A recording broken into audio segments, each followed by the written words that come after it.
Before we begin, I would like everybody to take their eyes and navigate it towards over here. Oshi no Ko is trending. And what makes this even better is that it's trending so hard right now, in fact, that there is even a custom picture of I right next to Oshi no Ko in Japanese. And that just really speaks volumes, like I've been saying, to the overwhelming popularity that Oshi no Ko has had since its first episode aired.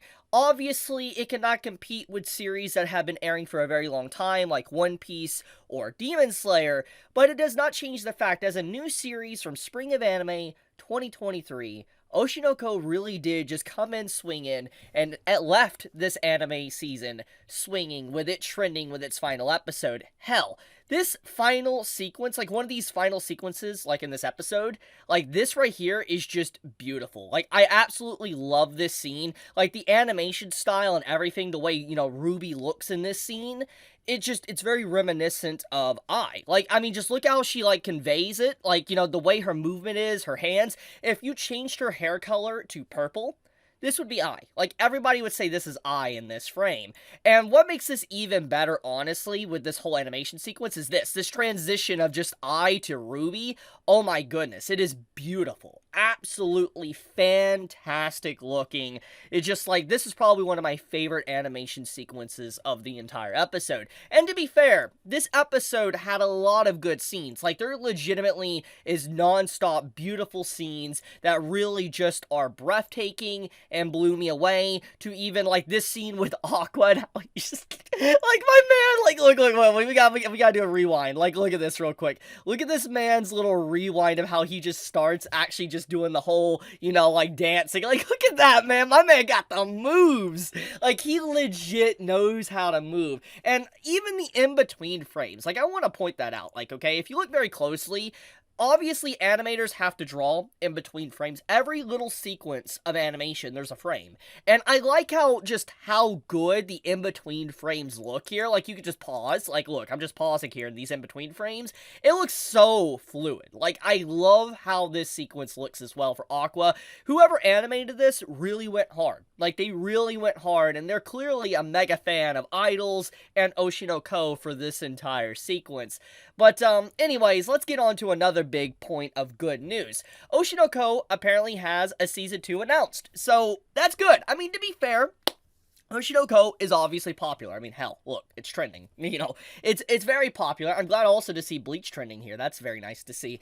But, it's clear that Oshi no Ko would get a Season 2 eventually. We were all under this impression or aware of this, because it's just, the series was too popular. I mean, just to, once again, throw out some of the record-breaking stuff it's done, it, was the most streamed series of all time for High Dive here, which caused a lot of people to get a High Dive subscription. Hell, even I got a High Dive subscription just to be able to watch Oshi no Ko. So, I think it really does say a lot that, just like, it was a very popular series that got a lot of people aware of just this streaming service in general, but on top of that, it was on a magazine cover, which we can see here, I've talked about already. It was, in the #1 streaming, or, streaming of its opening song charts for music, and then apparently it also is now #7 in USA for music, which is just ridiculous. It's very clear that it's very popular. I mean, the manga sells, I know it sold a lot of manga volumes as well. I don't know the exact number, but it really sold a lot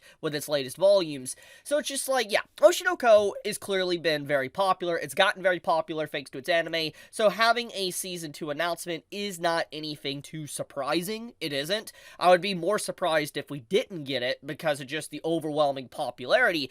The question is now, when will we get Season 2? Because it's clear by the way, the final episode is, for this episode of Oshi no Ko, they're heavily doing sequel bait. Like, the whole thing of this, like, the whole setup here at the end is just seeing, Akane and Kana having this little dispute and all that, how they don't really like each other. They were old rivals, so to speak. Like, this is what this entire sequence sets up. It reveals this new part or plot point of the story that Akane and Kana have always just, competed, and Kana was always someone stealing the roles from Akane, and Akane was very jealous and wants to be able to one-up Kana. What's very fascinating about this very sequence of events is that we've always seen Kana, at least from the runtime of Oshi no Ko to this episode, we've always seen that, Kana is like the underdog, or someone that isn't popular. She's riding the coattails of, like, her youth as a child actor. And the fact that, Akane is someone that lost to Kana, and then she still thinks that she's inferior, and that she wants to beat Kana in this day and age, is a nice, interesting contrast, because once again, Kana's always been viewed as the underdog. I mean, hell, even this episode, like, there's a huge segment of this episode of just Kana, thinking about how she's a failure and all that, and how, Ruby is very dazzling, and she wishes she got encouragement or try your best. It's clear what Season 1 of Oshi no Ko was trying to convey with Kana. She's an underdog. She isn't, very popular. She feels she isn't popular, and she wants to be able to have that spotlight, but she obviously hasn't since she was a child. And so seeing this huge moment with Akane and Kana, it's like, whoa, so Kana is kind of like this shining star, and Akane is this underdog. So it makes the very upcoming arc for Oshi no Ko for the anime very fascinating, because you don't know who to root for. And I feel like Mensho, honestly, like her conflict with, the emotions of who she should root for to get with Aqua is very fascinating, because just like, it also plays a fact with the story of who do you want to root for as a fan. Like, which character do you want to win over the other to be a shining star within the arc. So yeah, I like that. So once again, the final portion of this episode of Oshi no Ko just sets up for the next arc, which is interesting, because, like, for instance, if I was to watch this, okay, and I did not know this was the final episode of the season, I would assume I was going to get an episode next week. I would be under that impression. Like, anyone that could tell me that, like, can't not tell me with a straight face, if you didn't know this was the final episode, like, the way this whole episode was, to the way it ended and all that, just setting up with the characters and stuff, you would assume that, like, okay, maybe we're gonna have a 1 episode or 1 week break, and, we'll be back next week. That's what you would assume, because just everything about the way this looks just straight up is reminiscent of, like, oh, wait till next week and we get the continuation of this. So yeah, I mean, once again, going back to this, we all knew that Oshi no Ko Season 2 was going to get announced. Not that shocking. I mean, the episode really does just convey that emotion, because it's like, for the animators to go this hard for just, like, the last half of the episode for that, speaks enough. Anyways, let's get into the actual performance. So this was the first performance of the new Komachi, and I think legitimately it's a beautiful segment to really just showcase the characters and just the revival, or the starting point of Ruby as an idol. And we gotta think about this. We all know she's, Sarna, the girl that died in the hospital in episode 1.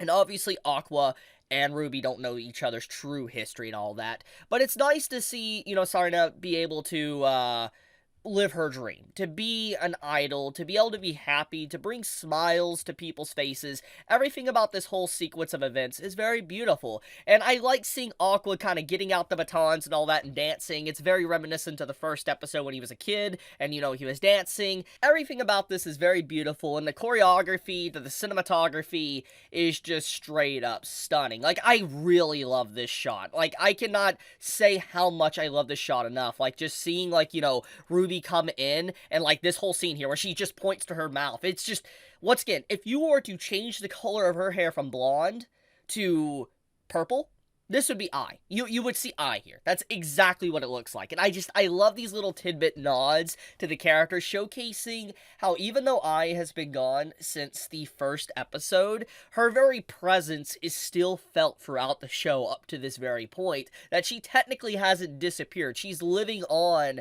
through these characters. It's a very fascinating storytelling perspective of just how Akka is able to do that with these characters. It's obviously very intentional, but it's nice to see, and see how, like, even unintentionally sometimes you can see Ai within these characters.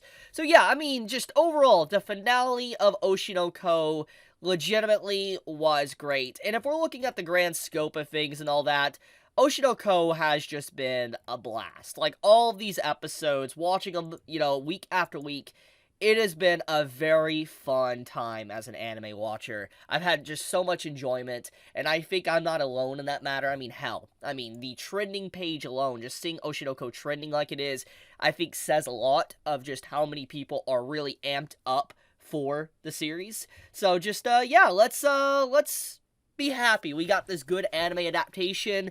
I mean, it sucks that we're gonna have to probably wait for a while for a continuation, but at the very least, the next anime season is gonna tide us over. I mean, we have Mushoku Tensei, Bleach, Jujutsu Kaisen, Vending Machine Isekai, we have Rent a Girlfriend. I know people don't like that one, but it's still very popular. It's got 3 seasons, let's not deny it. And then, there's a bunch of other series, like Dark Gathering and all that. Just, I am really heavily looking forward to next season. It's going to be fantastic. And, I mean, once again, I'm sad to see this series go. All good things must come to an end. But, at the very least, we got good anime to look forward to next week. So, I'll leave it at that. Thank you so much for watching. I'm probably going to continue doing videos on any form of news-related Oshinoko stuff, to maybe the manga as well in upcoming, weeks and stuff. I'm definitely going to probably be reviewing the latest chapter of Oshinoko that came out earlier today. Look forward to that one. But be safe, stay healthy, everyone. Thank you so much once again for watching. Tell me your thoughts on how you felt about Oshinoko in the comments below. And with that, Chibi out.